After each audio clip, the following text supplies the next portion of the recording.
Hello folks, this is the video tutorial for chapter 13 of my textbook, Composites Finite Element Analysis Essentials for 3D Experience. And the title of the chapter is Thin-Walled Composite Pressure Vessel.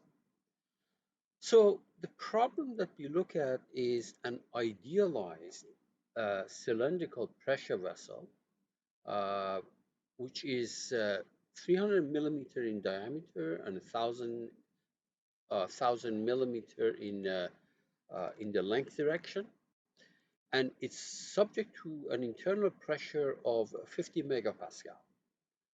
Now, the layup on the curved surface that you see here is slightly different from the layup at the ends, and in the case of the curved surface is plus or minus 45 and 90, and it's not symmetric, by the way, and the layup at the end is plus 45 and plus or minus 45. Okay, and the thickness of each layer is assumed to be, or each ply is assumed to be 2 millimeters, made of carbon epoxy. The properties are given here, and these are actually stacked up so that the drape direction is starting at the reference surface with these dimensions, and it's moving outward with respect to the cylinder. Now, keep in mind that the pressure vessels, composite pressure vessels, usually have a liner, and the liner may be made of steel, aluminum, or some other non-porous material. So we have decided not to model the liner, and but if it was, then it would be probably a filament winding process that starts at the liner and moves outward. Okay, so yeah.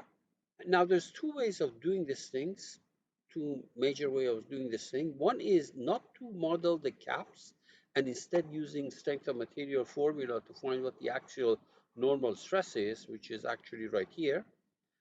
So we don't model the caps. But here, we have decided not to go that route. We're going to model the caps and basically let the pressure act on it. Now, the thickness of these layers are small, and there's not enough of these plies, and the pressure is too high. Therefore, the numbers that you get are going to be fairly unrealistic. However, it shows you, the tutorial shows you how to do problems if you did have actual data. Okay, so let's move on.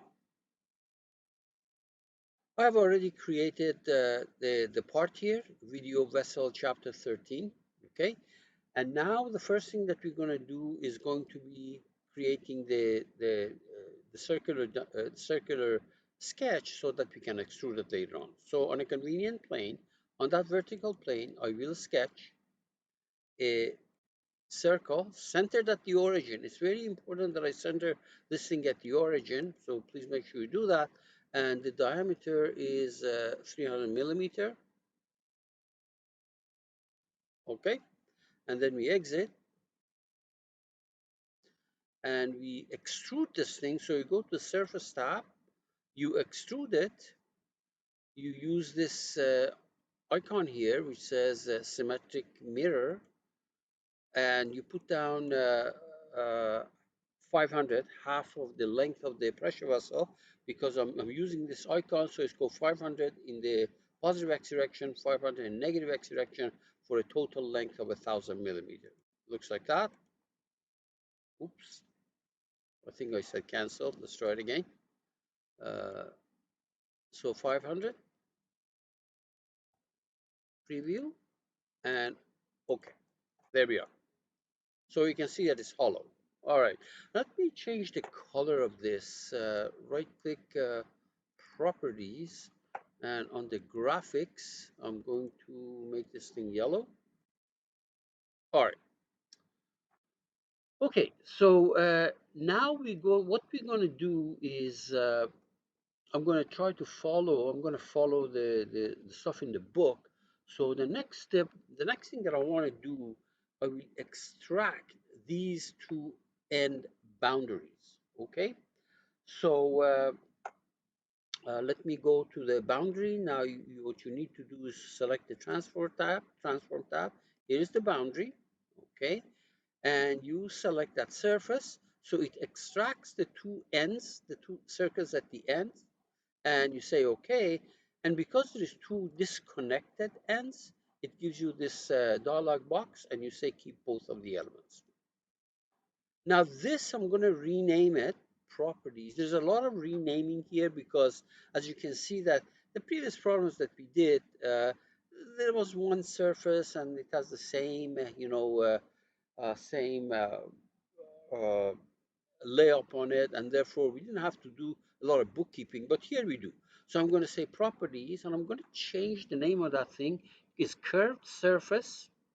Let me see now. I call it the curved surface. Okay, so you select the feature properties instead of boundary, uh, instead of bound, boundary, instead of uh, yeah, this one I'm going to call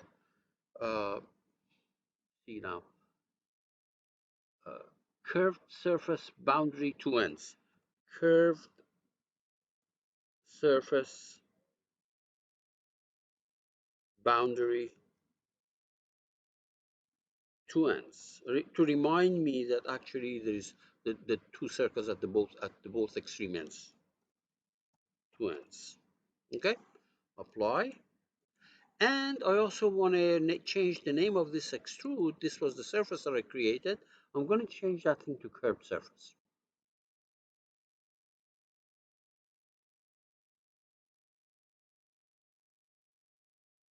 Apply and okay. Okay. So then I am going to extract the individual boundaries at the front and in the rear. Okay. So for example, I say again here you see that here is you say boundary. You select this edge. Uh, see for a second. Uh, boundary. You select this edge.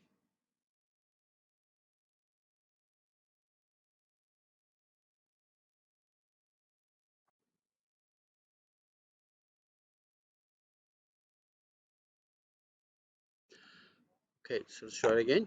Boundary. You select that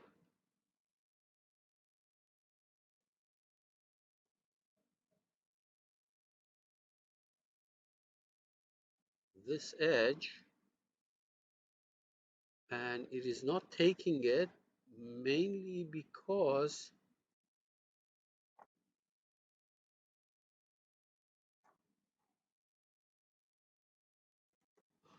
okay, I tried a few times to select this boundary. The problem is that look what happens.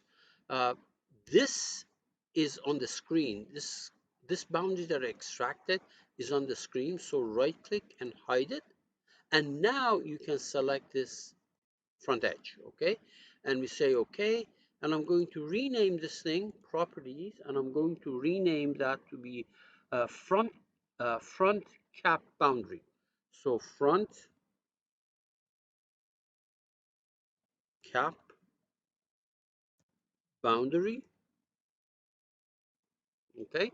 So that's going to be the name of that boundary that I extract in the front, basically. All right, and I repeat this thing for the back one. Remember, the reason I ran into a problem when I was trying to do it before is that this boundary that I extracted was already on the screen. It would not let me pick that edge that I wanted. Now I do it again. So boundary on the back. So it's doing this, and I'm going to call this thing rear cap boundary. Properties, rear cap boundary. Now, the reason I need these is because I want to create those end flat surfaces at the end, okay? The front and the back. And in order to do that, I need some kind of a closed curve to use fill, okay? So our next task is to go back to the surfaces, okay? There's a fill icon here. You select the fill and you select the front cap and you say okay. and you notice that it created a surface here. I'm going to rename this thing to be a front cap, and repeat the same thing for the back. So again, fill, this time that back one, the rear one, and it's right there, and we're going to call it rear cap. Properties, rear cap. Okay. All right. So what we want to do next is, uh, let me see what I've done in the book. Okay. Okay. So now, first of all, the color of these, I'm going to change. Okay. So both of these. So right click, properties, graphics. I'm also going to make it yellowish. Same thing on the back. Properties, yellow. Okay. Now, later on, I want to create a bunch of plies on this front cap and the rear cap. In order to create the ply, I have to specify the boundary of the ply, and the boundary of the ply, it must be on that surface. Okay, I cannot use these guys. Because these guys were not actually on that surface. They were actually on the curved surface. So what I'm going to do is I'm going to use the boundary. Where's the boundary? Back to transform, boundary. I select this front, and I'm going to give it a name. Right click, properties, and I'm going to call it front cap ply contour. Okay, so front cap ply contour, and repeat the same thing for the rear one. So once again, boundary, but the rear cap, there's the rear cap. Okay, you say okay, and I'm going to call this thing rear cap ply contour.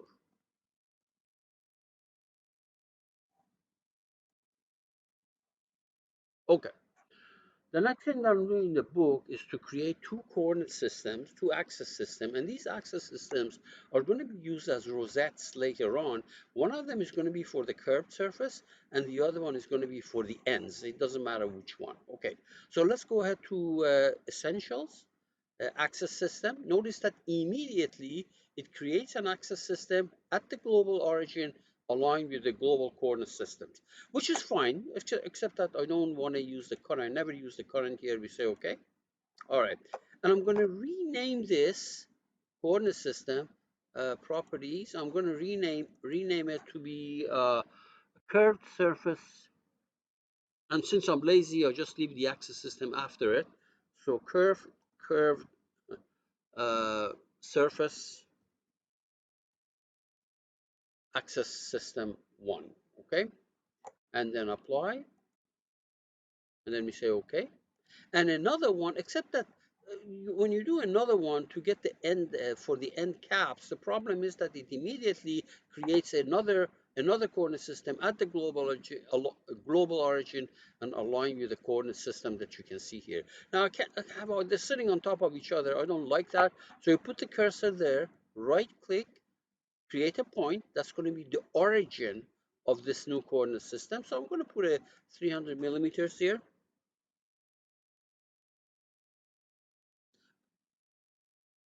Uh, Let me see for a second. Where did it put it? Let me cancel that because I think I accidentally typed something else. So let me see now. Let's try it again. Access system for the point. Wireframe, create a point for the Y 300. Okay.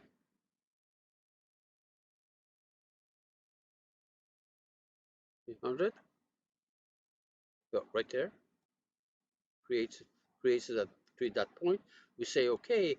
Now I want to make sure that this coordinate system is rotated so that the x direction lies parallel to the front and the end. So the way to do it, you put the cursor along in the Z box, right click, rotate, and 90 degrees. So what it does, it rotates that about its Z axis by 90 so that x is going to be in the direction of y, in this direction, and that's going to be parallel to these ends, and we can use it for specifying ply orientation. Right there. We say okay. Okay, and I'm going to call this thing right click properties, and I think in the book I call it the end caps axis. End caps, of course axis system is already up there. Apply, and we say okay. Why don't we save these things before we regret it. Okay, all right. So the next thing is to move on to material. Okay, so while we're in the part, so we go to tools, add a material, create material, and let me call this thing video. What do you call it? Vessel, chapter 13. You can give it any name you want, but this is how I'm going to name it. And we say okay. All right.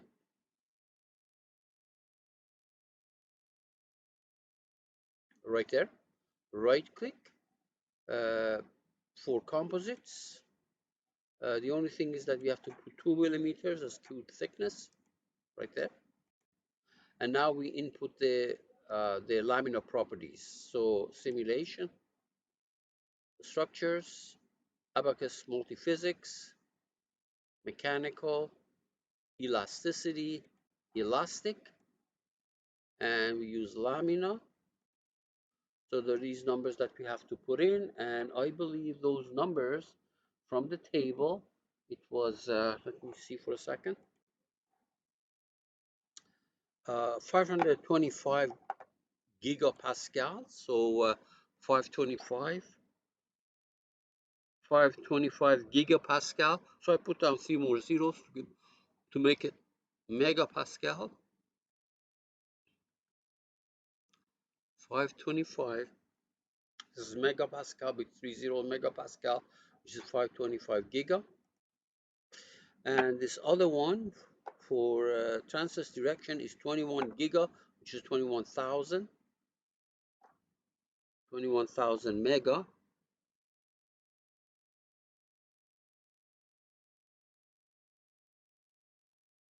Okay. Poisson ratio is 0.25. And the shear moduli are 10.5, 10.5. Again, these are giga, so I have to make sure it's correct. 10.5. Okay, I type giga. How about that? GPA, same thing here. 10.5 GPA, big G, big PA. And this one is, I believe, 4.2. 4.2 big G, big PA. Okay, so that takes care of our material, and we say okay, and this is it. I'm going to close that. I don't have to apply it. I've made comments about why is it's not necessary to apply, although in the first I don't know 7-8 chapters I did apply, and then it really doesn't do you any harm or any good. Okay, uh, so what we're going to do is make sure that that material that we create is accessible here in the form of a tab. So what we go here, we go to 3D, we go to the not 3D, I meant the robot, and say material definition. So what happens, any material that you have in your session is going to be accessible to you through material editor tab. Okay, that's what happened. All right, save. All right.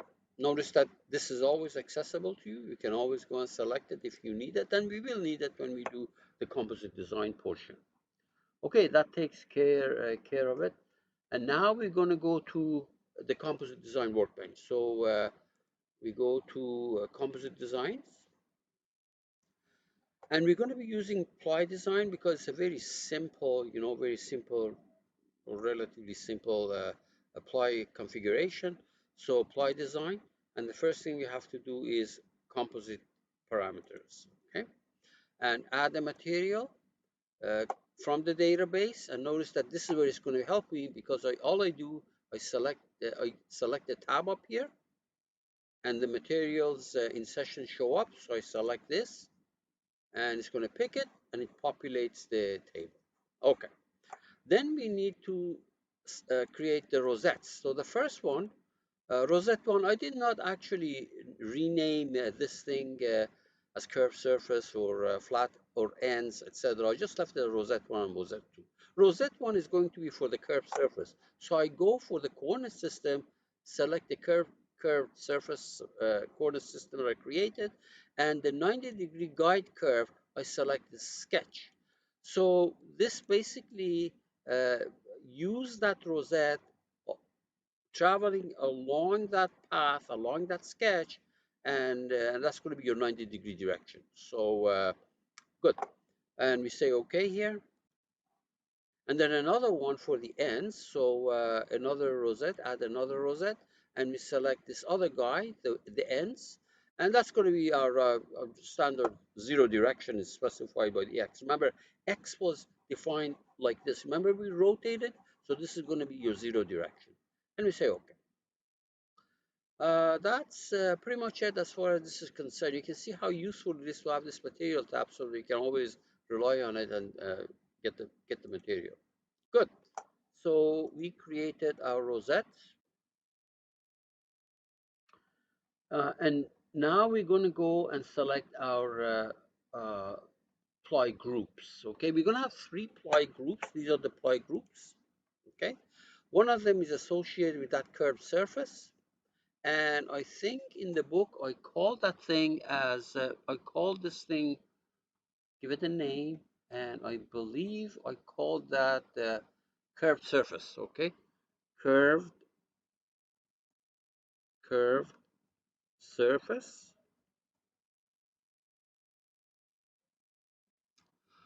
Okay, so this is fine. Now the rosette, and the rosette is rosette one. Okay, don't forget to use the rosette one here. You say okay.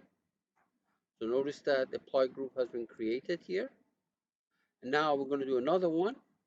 I'm going to select the front and make sure that the draping direction is outward. I made the comment in the book that you want the draping direction to be outward. Now this is rosette 2, and the name of it I'm going to call front cap. Front cap. Okay, and don't worry about the fact that this says group 1 because I would like to make this thing 2, but it doesn't matter because the name is different. So I left it as group 1, although there's going to be 3 groups, okay? And we say okay. Another one, rear 1, by groups. The the rear one, you can always either use the screen or you can go to the tree. Make sure you flip the direction so everything is out. I didn't check the first one, we're going to check it also. And this is also rosette 2. And we say okay. So let's check the rosette one. It has to be, yeah, you can see that it's outward as I intended. Safe one. Now, what we're going to do is we're going to create our plies one by one. There's going to be 7 of them. 3 on the curved surface and total of 4 on the 2 ends. 2 on this side, 2 on that side, very patiently and one by one. Okay, so let's try start with the ply. Notice that nothing happens because it's expecting you to select the group. Obviously, that's going to go in the group 1. And the boundary of it, now remember, I extracted those boundaries at the 2 ends. Remember that? So I'm going to say here, curved surface boundary 2 ends. So this is going to be the boundary of ply number 1 on the curved surface. And by the way, I think I gave this thing the name curved surface. Curved surface plus 45, this, because that's going to be the 45 degree. Yep. And okay, so that's this. On the attributes, we don't want this, we want 45, and we say OK. So my first ply has been created. It's in the sequence 1. Another one, once again, same group. The boundary is that same on both sides, right there. And the next ply is minus 45, and I call this thing curved surface. Surface minus 45. Say OK. And the last one is a 90-degree ply on that group. Boundary is the same. On the attributes, I use 90. And the name, curved surface, surface 90. OK. And we say OK. All right. Now let's go ahead and do the ones at the front and the back. Okay. So again, ply, but this time it's going to go in the front cap ply group. The boundary is, remember I extracted the boundary here? You remember that? So here, front ply contour, right there. And the attribute is, this is plus 45, and the name of it, I'm going to call it front cap. I'm sure that's what I call it. Plus 45. Plus 45. Yep. And say OK. Oh, yeah, under attribute, that's correct. Rosette is correct. Rosette number 2. Okay. And another one, same in the same cap, in the same group. The boundary is front cap contour, and the attribute is minus 45.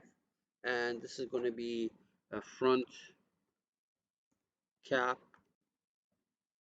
minus 45. Now, before I move any further, I want to tell you that if your composite is made of a lot of plies, a lot of zones, and things like that, it takes a lot of time to put it together. Okay, the analysis part of it may not take very long, but these things do. As you can see, this is why the first 7, 8 chapters I basically use strips, rectangles, so I don't have to worry about these issues. But this is real work that is done in, if you're using these things for practical purposes. Now we're going to do the rear one right there. Incidentally, I forgot to rename this group. So let me rename this thing, properties. Forgot to rename it. It was called rear cap plies. Rear cap, yeah, plies group. Ply. Okay. Let's put the plies in there. So ply, that goes there. The boundary is the rear cap contour right there, and the ply is plus 45, and this is going to be rear cap plus 45. Okay, and let's do one more. That's the last one. Ply in that group, rear boundary, rear contour. This is going to be minus 45, and the name of it is going to be rear cap minus 45. All right. Now, how do we know we did it right? So let's go ahead and first of all, let me save everything. All right. So we go to the review, and under ply exploder, let's look at the first one. For example, the curved surface. There should be 3 plies, plus 45, minus 45, and 90. And you can see that. Plus 45, minus 45, 90. If I do the other one, the front one, okay, there must be two plies, plus 45, minus 45, so it's going to be red and green. You'll see that. right there. And the same thing with the last one. Same thing there. If you want to do all of them, if it's not making you blind, right there. Flash in your eyes. Okay, so that's good. Cancel that. I don't need it. We already saved it. And now we're going to go, we're pretty much done with our composite design workbench. We're going to go to the analysis. So first thing that we're going to do, we're going to go to create the mesh. So structural model creation, defaults. Okay. All right. There are no elements or properties here, so we're going to have to create it ourselves. So let's do the meshing first. So we're going to go to mesh. Uh, Mesh. Okay, we're going to use the surface quad mesh. You select this, you select the surface, make sure it's quadratic and 25 millimeter. Okay, and this tolerance is important because the mesh that we create, we want to make sure that it, because we're going to create three meshes, one on the curved surface, one on the side, one on the back side. Make sure that there's no duplicate nodes here. So we specify a tolerance. So it says here, basically merge them if you are within 1 millimeter of each other. So we mesh it right there. You can see that, and we say okay. Let's do I'm going to call this thing, by the way, I'm going to give this thing the name, rename it properties, and I think in the book I call this curved surface quad mesh 1. Okay, so curved surface. Okay, there. Apply. And now do this front one. So again, surface quad on there, and same stuff. Mesh. It's right there. And notice that there are no duplicates noted. It looks like they all match. Uh, Rename this thing properties. Front. Let me see what I call this thing. I'll call it front cap. Front cap. Apply.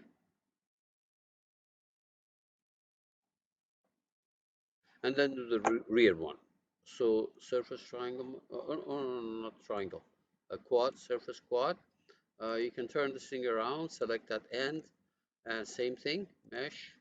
Say OK, and we can see that the entire thing is meshed right there.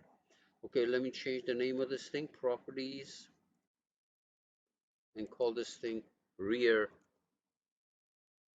cap. Cap. Apply. OK, and save everything. The next thing is to create the properties for this, composite properties.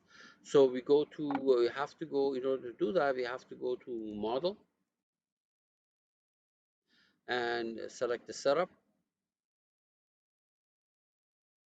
or properties, sorry, properties. And here's the composite shell section. Okay, let's do these things one by one. And I'm going to hide this. Let me hide the mesh visualization management. Don't show me the meshes. All right, very good. So the first one is going to be the curved one. I'm going to select the curved surface. Okay, and we're going to do it by the ply. And notice that what happens immediately, it shows you all your options. Now this is a curved surface, so the plies that I want to take, ply group that I want to take, is this curved surface ply group. Okay. So we say, all right. Now, one other important thing is you go here under advanced and make sure that the offset is not none. In all other chapters that we have done up to this point, this this reference surface was basically the middle of the composite, okay, mid plane of the not here, because we decided that we're going to do it in the draping direction. So there is the bottom surface that is going to be the offset definition. In other words, you start at the bottom surface and you drape it up. This yellow thingy that you see on the screen is the bottom surface of these plies. Okay, so we say okay, and I'm going to rename this thing just like the other one, properties, in order to be able to do good bookkeeping. I'm going to call it curved surface.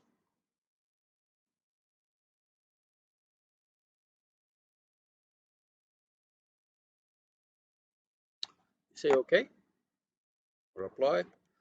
Do it again for the front. So this is surface and apply.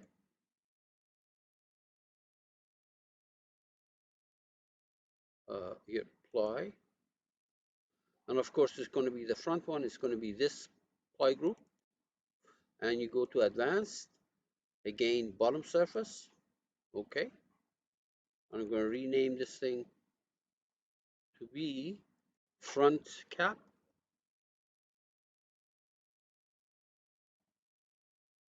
Apply. Okay, last one is the back one, the rear one. Turn it around. That guy. And for the composite, it's going to be plies. It's the very bottom one. Go to the advanced bottom surface and rename it to be the rear one. Properties. You can see why you have to be systematic because there's so many different things that it's going to be hard to find out what you did if you want to debug it at some point. All right, very good. So save. That takes care of the structure model creation. All right. Okay. So now we're going to go to scenario.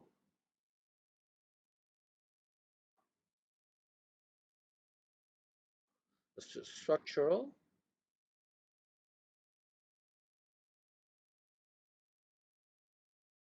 The usual two red exclamation marks here. So you go to setup. You select the finite element model. Immediately this one turns green. There. You go to procedure. It's a static problem. And under advanced, you just make sure don't include the nonlinear geometry because this stuff is all valid for linear analysis, and therefore I uncheck that. You can leave it in there. It's just that it may take incremental steps for to load build up and things like that, but we don't want to do this now. In the past, I said that if you want to apply the restraints and the loads, hide certain things. In this particular problem, the load is actually on these surfaces. Therefore, there's no reason to hide anything. So let me actually hide my mesh. The only thing I hide my mesh. It's easier to see what is going on. Okay. Now, so what I'm going to do is let's actually first put pressure on this curved surface. Okay. So we go to loads, pressure on that face, and 50, right? 50 megapascal, 50. Okay. Now, you might say, well, how do I know whether I got it or not? So now the best way is to hide these end faces. See this? You see this? Did apply, okay? And let me hide this. You can see it's right there, okay? No, it's too small. I don't. Doesn't bother me, but it's too small. So maybe what I should do is let's see if we can help from hiding some stuff here. For example, let me hide these. Anything that I don't need, I'm gonna hide. Let me see under choose. Let's try it again. That's still there. So I don't know, for some reason the icons become too small, but that's okay. That really has no bearing on the results. I'm sure you can change the size here. It's just that I don't, off the top of my head, I don't know how right now. Okay, that's fine. So then we're gonna put it on the front cap. Okay, so let's go ahead to the. Remember, I hit this thing. Let me get the front one back. Front cap back. Show and hide the surface and put a pressure on it. Okay, so this is going to be pressure number 2. So let's going to be pressure on this face, uh, 50 MPa, and right there you can see that. I'm going to do this for the back one. So let me bring this rear uh, yeah, rear cap. Oops, let me see. Rear cap, something, curved surface. Okay, this one we hit. Okay, that's fine. Hide that. We don't want this. Where is my rear cap? Oh, right there. Okay. So let me hide that guy. Okay, right there. And apply pressure on it. Right now there is no pressure on it. The pressure is on the curved surface, but not on that. So apply pressure on this and 50 MPa.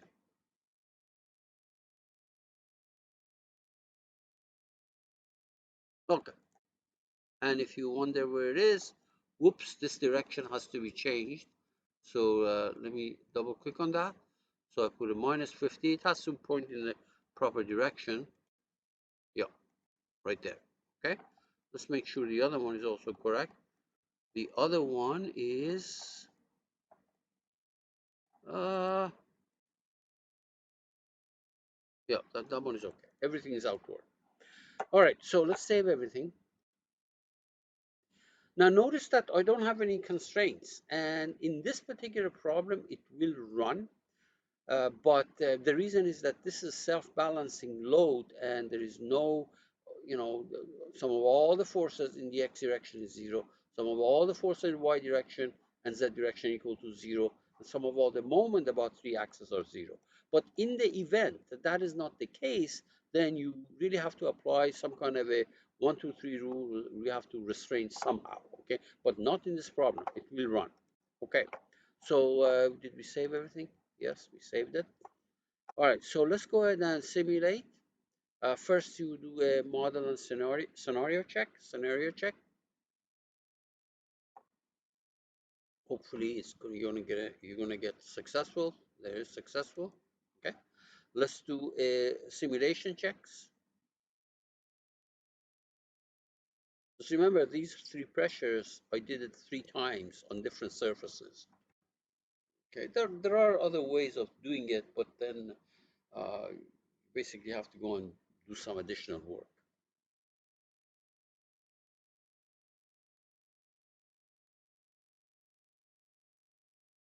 Hopefully there won't be any error messages.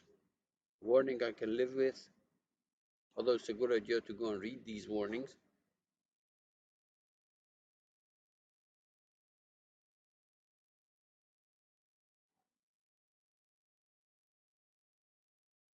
Yep, no errors. And then simulate. My suspicion is that you will get some warning messages due to the fact that this load, there are no restraints, but it'll take care of it internally.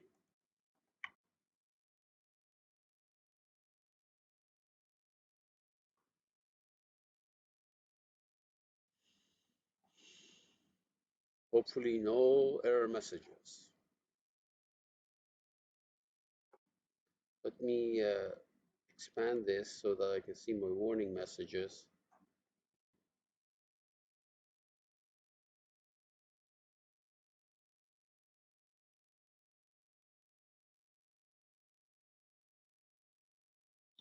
Yeah, these things have to do with the issue that are raised. It will run, but some other packages will not run, such as for example, if you do it in CATIA's native FEA solver, you will have to do some work to get it fixed. Okay, so we close that.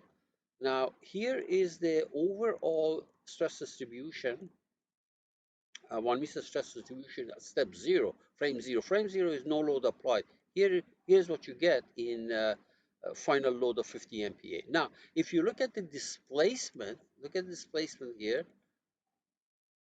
It looks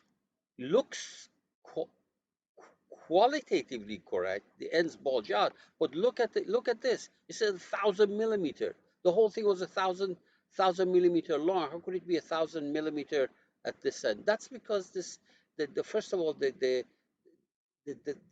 ply configuration is not sufficient, and the 50 MPa is probably large. So I understand that these are physically meaningless, okay? But then you have to use a good, uh, composite layup here with the right thicknesses and lower the pressure if, if 50 MPa is too large. Okay, but let's put it back to Mises. So these numbers are also unrealistic, okay? Now, what I'm going to do, this is fine, but I want to look at the stress distribution in the middle here instead of uh, everything. So let me do, in order to do that, you need to create a group. We have done this thing in other chapters, specifically chapter 12. I believe I did make a group. Then the group, you have to go to model, okay, and look, there is a group here, group tab here. And the one we're going to do is with the spatial group, which means we're going to pick some box or sphere. Now the default, well, it's a box, okay? Make sure the elements are checked, the box is checked, okay? And then put the cursor here and let me try it again. Let me try. Okay, so you put the cursor there and make a box there. The problem is that this is not a good orientation. So I don't like this. I'm going to say cancel. What I do is I will put this thing in the side view. So view, maybe side view. Where's the side? Or left view, for example. Left view or right view, either way. And then I'm going to go to group and then make my spatial group. So let's go ahead and make a box around this. And notice that when you rotate, it's the orientation that I want, but the length of it is not what I want. So I use these arrows here to increase the size. Okay, so let's see. There. You resize it by playing with those arrows. You say okay. So we did create a spatial group, which is that box. So what we're going to do is that is right here. You can see that. Okay, if you double click on it, you can see it. Cancel. It's there. It's there. So you have to run the problem again. So back to scenario. Back to uh, scenario. Back to scenario. Okay. I'm not going to check it, so I'm just going to run it. Run it.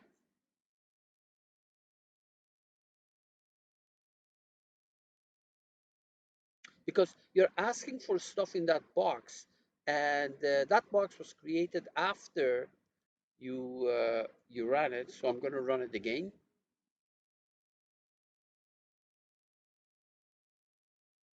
Okay. We're almost done.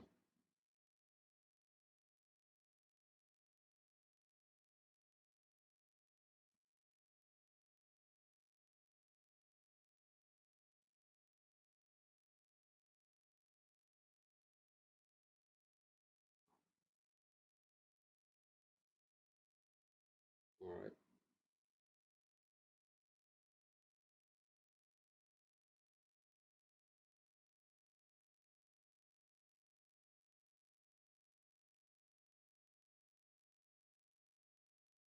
Okay. No errors. Same warnings that we had before. No problem. And you extracting results. So once it finishes, what I'm gonna do is, here is my, goes up. Here's the contour one Mises stress, okay? But I don't want to see this. I want to see the stuff that is in that box. So in the tree expanded, you see you have a display group here. Double click on this, okay? and then you say, okay, I want to see the stuff which belong to my group, so FEM group, and the one that I want is this right there. Okay, and you click on that fellow, and what you see is the stress distribution within that box. Let me move this thing up, move it out of the way. Okay, select this, move it here. When you're done, so you see only the stuff in this box. Don't let these colors fool you too much. You know, they are kind of within some kind of a range that is, uh, you know, there's not huge variation. There is variation, though. Okay, now the other thing I want to tell you. Now remember, if this box was smaller, you would get more uniform stuff here. Okay. Now, as far as getting things on a specific ply, you follow the same route.